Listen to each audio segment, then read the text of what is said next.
चाहे infrastructure projects हो, residential construction हो या urban development, cement sector Indian economy में एक इंपॉर्टेंट रोल प्ले करता है। एंड पूरे वर्ल्ड में इंडिया सीमेंट की सेकंड लार्जेस्ट प्रोड्यूसर है। उसके ऊपर Indian cement companies are among the world's greenest cement manufacturers.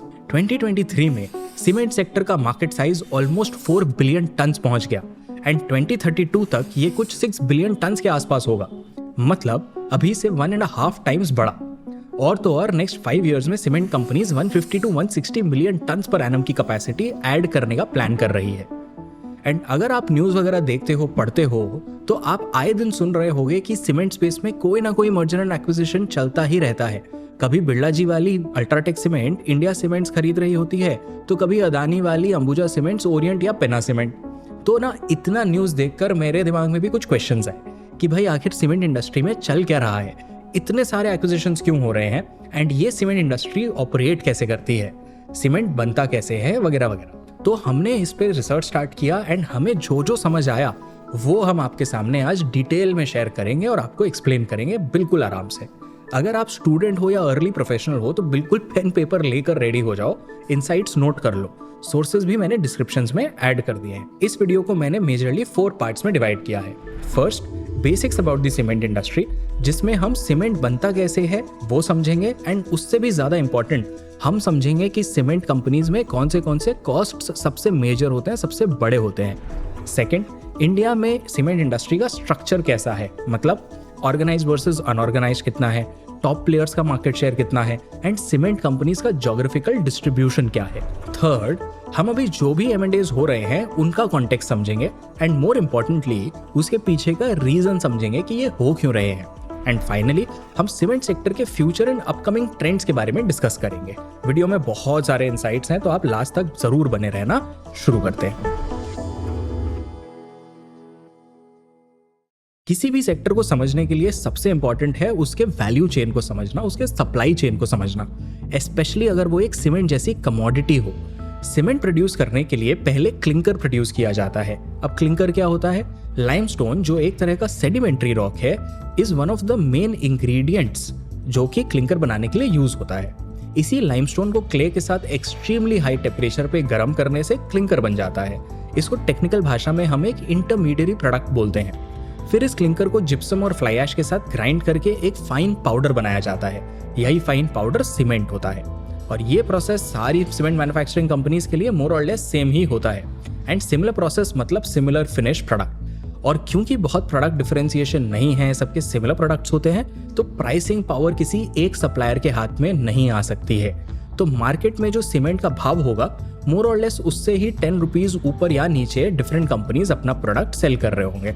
Cement usually cement bags में बिकता है, 50-50 kgs का एक बैग होता है। अब आप एक अगर बिजनेस पर्सन की तरह सोचोगे तो आपको समझ आएगा कि यार अगर प्राइस कंट्रोल नहीं कर सकते तो प्रॉफिट बढ़ाने के लिए क्या करना होगा। प्रॉफिट क्या होता है? रेवेन्यू माइनस कॉस्ट होता है। एंड रेवेन्यू क्या होता है? रेवेन्यू होता है वॉल्यूम इनटू प्राइस, करेक्ट? तो अब प्राइस कांस्टेंट है तो आप बस 2 वेरिएबल से खेल सकते हो टोटल प्रॉफिट्स अपना बढ़ाने के लिए। या तो आप वॉल्यूम इंक्रीज करोगे या आप कॉस्ट कम करोगे, करेक्ट? सो कमोडिटीज में आप वॉल्यूम ऐसे ऑर्गेनिकली जल्दी से बढ़ा नहीं सकते हो। सीमेंट तो इंडस्ट्रीज को जितना लगेगा उतना ही लगेगा एंड मोस्ट कमोडिटीज में ऐसा ही होता है। वॉल्यूम बहुत जल्दी ऐसे ऑर्गेनिकली ग्रो नहीं कर पाते हैं, बचता है कॉस्ट। कमोडिटी स्पेस में जो भी कॉस्ट लीडर होता है, जिसके भी कॉस्ट कंट्रोल मेजर स्ट्रांग होते हैं, वो यूजुअली बेटर करता है। तो अब सीमेंट सेक्टर में ये कैसे होता है, ये समझने के लिए हमें सीमेंट मैन्युफैक्चरिंग के 3 सबसे बड़े कॉस्ट्स को समझना पड़ेगा: raw material cost, power and fuel cost and logistics cost. Usually cement companies इन सारे कॉस्ट का ब्रेकअप अपने क्वार्टरली प्रेजेंटेशंस या एनुअल रिपोर्ट्स में देती है। It is important for them to track it so that they can optimise for it. तो अब हर एक कॉस्ट को एक एक करके अपन आराम से समझते हैं। स्टार्ट करते हैं रॉ मटेरियल कॉस्ट से। ये यूजुअली टोटल कॉस्ट का 15 to 20% होता है। सीमेंट मैन्युफैक्चर करने के लिए लाइमस्टोन सबसे इंपॉर्टेंट रॉ मटेरियल है, तो companies usually limestone mines government से लॉन्ग टर्म लीज पे ले लेती हैं। इससे दे कैन इंश्योर कि उनको कंटिन्यूअस सप्लाई आती रहे एंड उनकी फैक्ट्री रन होती रहे। लेकिन इन माइंस के लीजिंग को लेके भी लॉज में अभी कुछ चेंजेस आ रहे हैं जो आपको ध्यान रखने चाहिए, जिससे कि इन सीमेंट कंपनीज का कॉस्ट बढ़ सकता है। कैसे? देखो, 2015 के पहले माइंस की first come first serve basis पे अलॉटमेंट हो जाती थी, पर फिर 2015 में mines and minerals development and regulation act में अमेंडमेंट आया और इसमें बोला गया कि माइंस अब ऑक्शन किए जाएंगे। और जो भी माइंस ऑक्शन होंगे वो 50 ईयर्स के लिए लीज पे दे दिए जाएंगे। No one can have the mines to themselves forever. But फिर इस अमेंडमेंट ने पास्ट में अलॉट किए हुए माइंस के लिए भी चीजें बदल दी, वो भी फिर से ऑक्शन में आएंगे और इस चेंज का इम्पैक्ट हमें 2030 से दिखने लगेगा। तो जिन कंपनीज ने इन लाइमस्टोन माइंस के अराउंड अपनी प्रोडक्शन फैसिलिटी बना ली है, उनके लिए इन माइंस को फिर से अक्वायर करना बहुत ज्यादा क्रूशियल हो जाएगा। If someone else decides to bid for these, then उनको आउटबिड करने के चक्कर में कंपनीज का कॉस्ट ऑफ प्रोडक्शन बढ़ सकता है। तो अगर आप इस स्पेस को लॉन्ग टर्म के लिए ट्रैक कर रहे हो तो ये आपको ध्यान रखना है कि एक इंपॉर्टेंट अपडेट है। अब चलते हैं अपन दूसरे कॉस्ट पे, which is the power and fuel cost. जैसा हमने स्टार्टिंग में डिस्कस किया, सीमेंट प्रोड्यूस करने के लिए लाइमस्टोन एंड क्ले को बहुत हाई टेम्परेचर पे हीट करना पड़ता है एंड इसके लिए पावर एंड फ्यूल लगता है। इंडिया के सीमेंट फैक्ट्रीज में मोस्टली पावर का मेजर सोर्स कोल ही होता है। आपको जानकर हैरानी होगी that power and fuel cost makeup for 30 to 35% of the overall cost. सोचो, रॉ मटेरियल कॉस्ट तो बस 15 to 20% है, पावर कॉस्ट ही हायर है। और तो और after iron, steel and thermal plants, cement industry ही सबसे ज्यादा कोल कंज्यूम करती है। इसीलिए मोस्ट सीमेंट कंपनीज खुद के ही पावर प्लांट्स मेंटेन करती है। एंड अंबुजा और अल्ट्राटेक, जो इंडिया के बिगेस्ट सीमेंट मैन्युफैक्चरिंग कंपनीज हैं, उनके पास तो खुद के कोल माइंस भी हैं। खुद के कोल माइंस होने से एक तो सप्लाई टाइम टू टाइम मिल जाता है, प्लस कॉस्ट इफेक्टिव भी पड़ता है। बट इसमें ना एक कैच है, the location of coal mines becomes a key factor here and coal mines are concentrated mostly in the eastern part of India. तो इस वजह से राजस्थान जैसे स्टेट्स में कॉस्ट ऑफ पावर बहुत हाई हो जाता है। In fact it can go up to 6 to 7 rupees per unit. दूसरी तरफ उड़ीसा जैसे स्टेट्स में cost of power can be as low as 3 rupees per minute. But अब प्रॉब्लम यह है कि लाइमस्टोन सबसे ज्यादा राजस्थान में मिलता है, तो काफी सीमेंट फैक्ट्रीज भी वहां सेटअप किए हुए होते हैं। तो शायद इसीलिए अब वहां पे, क्योंकि उनको पावर एंड फ्यूल कॉस्ट कम करना है एंड कोल का सप्लाई इतना ज्यादा है नहीं और वो कोल मंगाने में उनको इतने पैसे लगेंगे, तो वो अब रिन्यूएबल एनर्जी पे फोकस कर रहे हैं। जब हमने डेटा निकाला तो हमें समझ आया कि इंडिया के वेस्टर्न और सदर्न स्टेट्स में रिन्यूएबल एनर्जी की कैपेसिटी ज्यादा है, स्पेशली राजस्थान में। अगर ये रिन्यूएबल एनर्जी प्रोजेक्ट सक्सेसफुल होते हैं एंड कंसिस्टेंटली पावर सप्लाई करते हैं, तो it will be easier for companies to set up plants near limestone mines.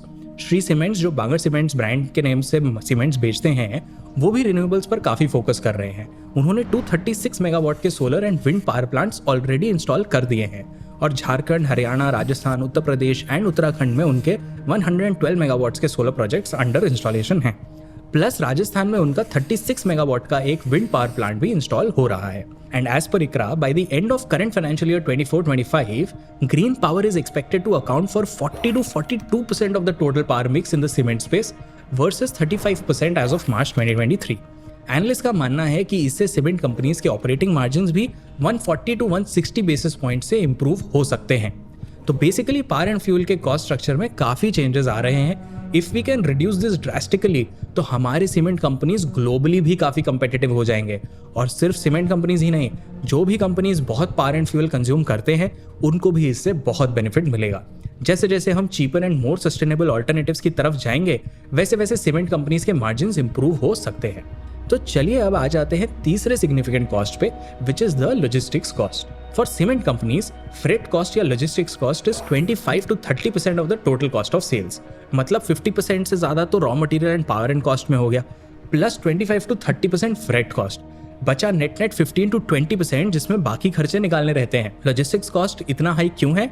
देखो, सीमेंट का एक 50 kg का बैग लगभग 350 to 400 रुपीज का मिलता है, मतलब 7 to 8 रुपीज पर kg। तो इसलिए सीमेंट एक low value high volume product है। एंड क्योंकि सीमेंट इतना बल्की मटेरियल है, इसलिए इसका फ्रेट कॉस्ट भी हाई होता है। टेक्निकल लैंग्वेज में हम इसको बोलते हैं volume to freight ratio. Mostly India में सीमेंट रेलवेज एंड रोडवेज से ट्रांसपोर्ट किया जाता है। और तो और सीमेंट एक पेरिशेबल प्रोडक्ट भी है।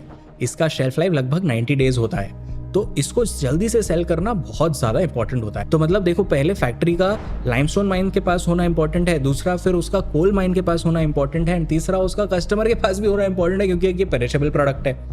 नहीं तो पड़े पड़े तो माल खराब हो जाएगा ना। ये high logistics cost and perishability का जो प्रॉब्लम है, उसको सॉल्व करने के लिए कुछ कंपनीज आजकल इंटीग्रेटेड प्लांट से हटकर स्प्लिट ग्राइंडिंग यूनिट पे जा रही है।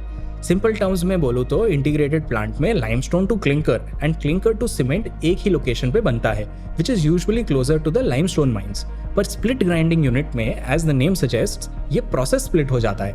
लाइमस्टोन टू क्लिंकर एक जगह बनता है एंड क्लिंकर से सीमेंट दूसरी जगह बनता है। मान लो एक क्लाउड किचन की तरह है जहां बेस ग्रेवी सेंट्रल किचन में बन जाती है और final cooking customer touch point पे होता है। Clinker to cement usually customer के पास ही बनाया जाता है। तो दोस्तों, हमने पहले सीमेंट मैन्युफैक्चरिंग के प्रोसेस को समझ लिया, फिर हमने समझा कि कॉस्ट कंट्रोल कितना इंपॉर्टेंट है इन कंपनीज के लिए, एंड हमने कॉस्ट ब्रेकअप के साथ साथ कॉस्ट ड्राइवर्स भी देखे। बट देखो, कॉस्ट भी कितना ही कम कर लेगी एक company. After a point country की ओवरऑल इंफ्रास्ट्रक्चर एंड पॉलिसी कैसी है उसका भी कॉस्ट पे इम्पैक्ट आता है। अगर रोड्स और हाईवेज ही बेकार होंगे तो माल जाने में कॉस्ट लगेगा, टाइम भी ज्यादा लगेगा। तो क्योंकि कॉस्ट एक हद तक ही कम हो सकता है, प्रॉफिट बढ़ाने के लिए कंपनीज को रेवेन्यू बढ़ाना ही होगा, बेटर मार्जिन वाला प्रोडक्ट्स लाना ही होगा एंड इनोवेशन करना होगा ताकि कुछ इंटरेस्टिंग प्रोडक्ट्स निकल पाए जिसका वो एक प्रीमियम मार्केट में चार्ज कर पाए। सीमेंट कंपनीज अब इस डायरेक्शन में फाइनली जाना स्टार्ट कर रही है, वो कुछ वैल्यू एडेड प्रोडक्ट्स ला रही है। देखो, सीमेंट एक ready to use end product तो है नहीं। कंस्ट्रक्शन साइट पे सीमेंट को सैंड, ग्रेवल और वाटर के साथ मिक्स करके पेस्ट बनाया जाता है, उसी से फिर ब्रिक्स को जोड़ा जाता है। इस पेस्ट को हम RMC या रेडी मिक्स कंक्रीट बोलते हैं। ये एक वैल्यू एडेड प्रोडक्ट है जो सीमेंट कंपनीज का मार्जिन बढ़ा सकती है। तो आजकल सीमेंट कंपनीज इसमें इंटरेस्ट दिखा रही है। दी ओनली चैलेंज इज कि इसका शेल्फ लाइफ सीमेंट से भी बहुत ज्यादा ही कम होता है। 19 मिनट्स टू 2 आवर्स का इसका शेल्फ लाइफ होता है। अल्ट्राटेक सीमेंट इंडिया की लार्जेस्ट RMC प्लेयर है with 100 RMC plants across 35 cities. Shri cement ने 23-24 में ये स्पेस को एंटर किया है। व्हाइट टॉपिंग भी एक और वैल्यू एडेड प्रोडक्ट है। ये सीमेंट की ही एक स्पेसिफिक वैरायटी पोर्टलैंड सीमेंट से बनाया जाता है। अगर रोड्स को व्हाइट टॉपिंग कंक्रीट से कवर कर दिया जाए तो उसकी लाइफ 20 ईयर्स से बढ़ाई जा सकती है।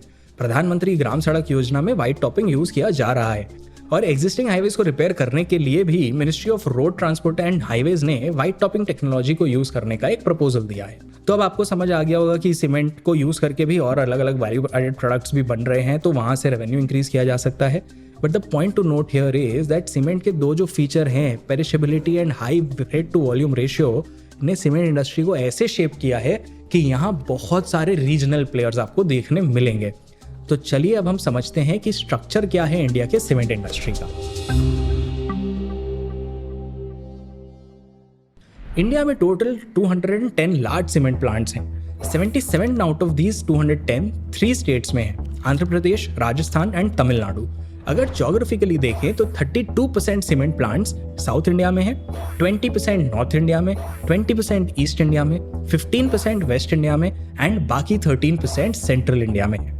एज पर IBEF, टॉप सीमेंट कंपनीज जैसे UltraTech, ACC Ambuja, Shree cement and Dalmia cement around 48% market share control करते हैं। तो यहाँ ऐसा नहीं है कि कोई 2-4 कंपनीज ही 80-85% मार्केट शेयर ओन करके बैठा हो। अभी भी रूम है for large players to capture more organized market share. And अब हम इस स्पेस में काफी सारे लार्ज स्केल कंसोलिडेशंस भी देख रहे हैं। तो चलिए वीडियो के नेक्स्ट पार्ट में समझते हैं कि ये क्यों हो रहा है एंड अभी क्यों, पहले क्यों नहीं, क्या लॉजिक है इन M&As का। देखो, सीमेंट एक साइक्लिकल सेक्टर है, मतलब जब RBI इंटरेस्ट रेट्स लो करता है तो उससे इकोनॉमिक एक्टिविटी बढ़ती है और जब इकोनॉमी ग्रो करता है तो कंस्ट्रक्शन सेक्टर भी बढ़ता है एंड इसी के साथ सीमेंट का डिमांड भी बढ़ता है। दूसरी तरफ जब इकोनॉमी ग्रो नहीं कर रही होती तो ये सेक्टर भी ठंडा पड़ जाता है।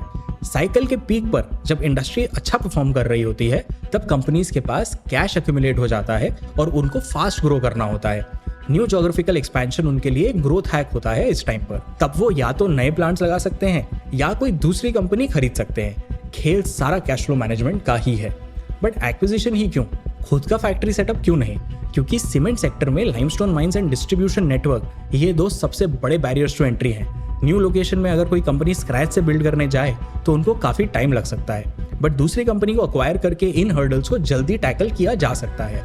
और काफी छोटे रीजनल प्लेयर्स के केस में इट्स पॉसिबल कि सीमेंट क्वालिटी बढ़िया ही हो, बस ब्रांडिंग का इशू है।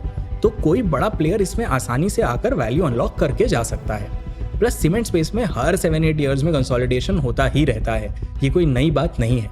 अभी अपने न्यूज में आ रहा है तो अपन ज्यादा देख रहे हैं और ये सिलसिला ना 1990s से शुरू हुआ था। तब अंबुजा ने DLF और मोदी सीमेंट्स को अक्वायर किया था एंड लफार्ज ने टाटा स्टील का एक सीमेंट बिजनेस था उसको अक्वायर किया था।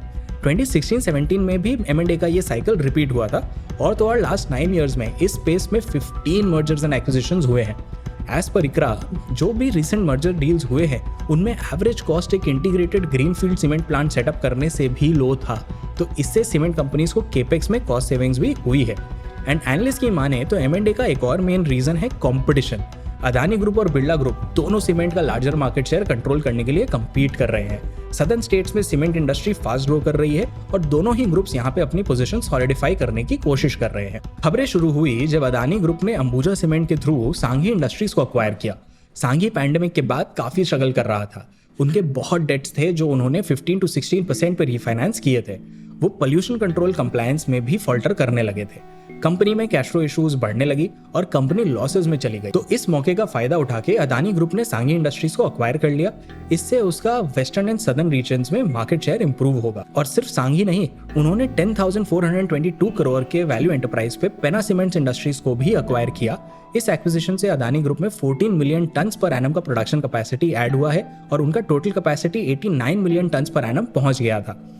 एनालिस्ट का मानना है that this will again improve Adani's market share in the cement market by 2%, which is pan India, and by 8% just in the South India market. और उनको सी रूट के थ्रू श्रीलंकन मार्केट में भी एक्सेस मिलना start हो जाएगा। It will help Adani increase presence across Kolkata, Gopalpur, Karaikal, Kochi and Colombo, and इसकी वजह से वो पेनिनसुलर इंडिया को बेटर सर्व कर पाएंगे। As a counter, current market leader Birla group के अल्ट्राटेक सीमेंट ने इंडिया सीमेंट्स को अक्वायर किया। इससे उनका production capacity 15 to 16 million tons पर एनम से बढ़ जाएगा। एंड अभी एकदम लेटेस्ट न्यूज़ की बात करें तो दो इंपॉर्टेंट अपडेट्स ध्यान आते हैं। सबसे पहली, अंबुजा सीमेंट के ओरिएंट सीमेंट को अक्वायर करने वाला न्यूज़। इससे अदानी की कैपेसिटी 8.5 मिलियन टन्स पर एनम से बढ़ जाएगी। एंड दूसरा, अदानी का हाइडलबर्ग मटेरियल्स को खरीदने में इंटरेस्ट। हाइडलबर्ग मटेरियल्स एक जर्मन एमएनसी है एंड उनका इंडिया यूनिट कुछ 14 मिलियन टन्स कैपेसिटी का है। तो इसको अक्वायर करके अदानी का मार्केट शेयर थोड़ा और इंक्रीज हो जाएगा। फ्यूचर ग्रोथ प्लान्स भी दोनों ग्रुप्स मतलब बिरला एंड अदानी ग्रुप के सॉलिड है। एक तरफ अल्ट्राटेक 2026-27 तक 200 मिलियन टन्स पर एनम का कैपेसिटी टारगेट कर रही है और दूसरी तरफ अदानी 2028 तक 140 मिलियन टन्स पर एनम का कैपेसिटी टारगेट कर रही है ना सीमेंट सेक्टर इंटरेस्टिंग, एकदम मूवी टाइप्स। दो बड़े प्लेयर्स के बीच मार्केट शेयर की लड़ाई चल रही है एंड आप ही सोचो, लड़ते तभी है ना जब खोने को कुछ प्रेशियस हो। तो इन दो प्लेयर्स को देखकर तो लगता है कि सीमेंट का फ्यूचर इंटरेस्टिंग है, बट उससे भी इंटरेस्टिंग पता है क्या है? सीमेंट का डिमांड साइड। वो जैसे ग्रो हो रहा है वो कुछ इंटरेस्टिंग इनसाइट्स देता है इंडिया के इकोनॉमिक फ्यूचर के बारे में। चलिए इसको डिटेल में समझते हैं। आज के दिन इंडिया में 60% सीमेंट डिमांड हाउसिंग सेक्टर से आता है, बाकी 20% इंफ्रास्ट्रक्चर से और 20% कमर्शियल सेक्टर से आता है। इंडियन गवर्नमेंट भी डिमांड बूस्टर्स दे रही है। ये स्क्रीनशॉट ध्यान से देखो आप, मे बी इसका आप स्क्रीनशॉट खुद भी ले लो। पीएम आवास योजना में बहुत सारे अफोर्डेबल हाउसिंग प्रोजेक्ट्स चल रहे हैं। इसके लिए 10 लाख करोड़ का बजट साइड किया गया है। 2 crore new homes rural areas में बनने वाले हैं। 2 लाख किलोमीटर्स के नेशनल हाईवेज बनने वाले हैं। कमर्शियल एरियाज को भी रेसिडेंशियल टाउनशिप्स में कन्वर्ट किया जा रहा है। आप बहुत सारे बिल्डर्स के प्रोजेक्ट्स देख रहे होंगे। प्रेस्टीज, एम्बेसी, इवन डीएलएफ जैसे कंपनीज अभी काफी एक्टिवली इस सेगमेंट को ग्रो कर रहे हैं एंड इन सब में सीमेंट लगेगा ही लगेगा। बट फ्यूचर आउटलुक देखें तो इंफ्रास्ट्रक्चर का ग्रोथ प्रोजेक्शन बाकी सेगमेंट से हायर है, लेकिन इंफ्रास्ट्रक्चर लेड ग्रोथ में एक बहुत बड़ा चैलेंज भी है। इंडिया की ग्रोथ जर्नी के कारण सीमेंट सेक्टर को अभी नियर फ्यूचर में ग्रोथ तो मिलेगा, बट क्या ये इंडस्ट्री हमेशा ग्रो करती रहेगी? जब हम यूएस के सीमेंट मार्केट को देखते हैं तो वहाँ के सीमेंट इंडस्ट्री में एक एकदम ही अलग पैटर्न देखने को मिलता है। एम्बिट कैपिटल के सत्यदीप जैन ने हमारे चैनल मार्केट्स बाय ज़ेरोधा के एक शो में यूएस मार्केट के बारे में बहुत इंटरेस्टिंग इनसाइट्स दी है सीमेंट मार्केट के बारे में। I was there for many years. I worked and I actually covered aggregate companies also in US. But when you go to US, you'll find it very hard to find a cement dealer selling cement bags. Back in many years ago, cement in US used to be, so there are two ways cement is sold. One is cement is sold in a bag form, in a bag, 50 kg bag that you see. The other one is bulk cement. There's no bag, there's no something you said it. That's typically sold to a ready-mix concrete RMC company which mixes it and sells it.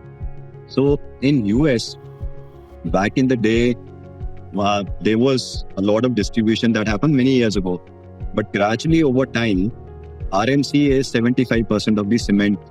So there is no, which is why I mentioned you won't see many distributors. As the countries have historically matured, the percentage of that distributor dealer has come down over time to, and largely you're selling through the RMC. So in US, you won't go see ads on cement companies and celebrities and all because there's no distribution angle to it. India is, as I mentioned, fairly unique where you have this large rural footprint, large housing market, which is the bulk of. So you still will see it as of now, as we sit here today, we still have decent runway till we get to that stage. Eventually, if we follow the law of averages and normalization that we've seen in other countries, and one day we will reach there, but we'll see when we get there. तो क्या future में India में भी company cement से हटकर RMC की तरफ चले जाएंगे? और क्या होगा अगर फ्यूचर में कंस्ट्रक्शन का कोई डिमांड कम हो जाए, नहीं हो रहा हो कंस्ट्रक्शन? वह जैसे जैसे एक कंट्री में growth and development activities mature हो जाती हैं, हाईवेज बन जाते हैं, इंडस्ट्रीज बन जाती हैं, वैसे वैसे वहाँ न्यू कंस्ट्रक्शंस और सीमेंट का ग्रोथ रिलेटिवली कम हो जाता है। इस मैच्योरिटी का एक इंडिकेटर होता है जिसको हम cement to steel consumption ratio बोलते हैं। ग्लोबली ये रेशियो 1:1 है, but in India the ratio is 3:1। China में भी 3:1 का सीमेंट टू स्टील रेशियो है एंड ये पीक आउट हो चुका है, और शायद कुछ सालों बाद इंडिया में भी हमें ऐसा ट्रेंड देखने मिल सकता है। खैर, all of these things are far out in the future. आज की बात करें तो India is the second largest producer of cement in the world and Indian cement companies are among the world's greenest cement manufacturers, जैसा मैंने आपको बताया। अब हम अगर अपना पर कैपिटा सीमेंट कंजम्पशन देखें तो ये भी लोएस्ट है वर्ल्ड में। जहां China 1480 KGs per capita cement consume कर रहा है, वहीं इंडिया 280 केजीज के आसपास है। ये वियतनाम और टर्की जैसी कंट्रीज से भी कम है, तो हमारे पास हेडरूम टू ग्रो काफ़ी ज़्यादा है। एनालिस्ट की माने तो अभी short term to medium term में इंडिया की ग्रोथ स्टोरी काफ़ी स्ट्रांग नज़र आ रही है। इंडिया के इंफ्रास्ट्रक्चर और हाउसिंग कंपनीज 10 to 12% की डिमांड ग्रोथ एक्सपेक्ट कर रहे हैं। पीएम आवास योजना जिसके बारे में हमने बात किया, उसमें काफ़ी केपेक्स हैवी प्रोजेक्ट्स पाइपलाइन में हैं। तो ये सारे फैक्टर्स को साथ में देखें तो अभी सीमेंट इंडस्ट्री की ग्रोथ के लिए काफ़ी स्कोप है। कॉस्ट साइड पे power and fuel cost and logistic cost में ऑटोमेशन एंड इनोवेशन लेड बहुत सारे चेंजेस देखने मिल रहे हैं एंड बढ़ते कंपटीशन की वजह से मर्जर्स एंड एक्विजिशंस देखने मिल रहे हैं। आपको ये सब जानकर क्या लगता है? क्या इंडियन सीमेंट सेक्टर के आने वाले सालों में बढ़ते रहना मुमकिन है? आप सोचना और आप बताना। मैं शांतनु जैन मिलता हूँ आपसे नेक्स्ट वीडियो में। होप आपको ये वीडियो डिटेल्ड लगा, आपको पसंद आया। आप ज़रूर कमेंट्स में बताना आपका जो भी फीडबैक हो इस वीडियो से रिलेटेड, एंड आपके और भी कुछ सजेशंस हो डिफरेंट इंडस्ट्रीज़ वगैरह के बारे में तो वो कमेंट्स में छोड़ देना। हम डेफिनेटली कंसिडर करेंगे कि हम कुछ इंडस्ट्रीज़ को पिक करें एंड उनके बारे में भी ऐसे डिटेल्ड वीडियोज़ बनाएं। आपको लगता है अगर इन वीडियोस में भी हमें कुछ एस्पेक्ट्स और कवर करने चाहिए, कहीं पे और डीपर डाइव करना चाहिए, आप वो भी हमें कमेंट्स में बताओ, हम उसको भी ध्यान रखेंगे। बट हम यूजुअली ट्राई करते हैं कि वीडियोस बहुत लंबे ना हो, 30 मिनट्स के अंदर अंदर ही खत्म हो जाएं। तो थैंक यू सो मच, मिलते हैं नेक्स्ट वीडियो में।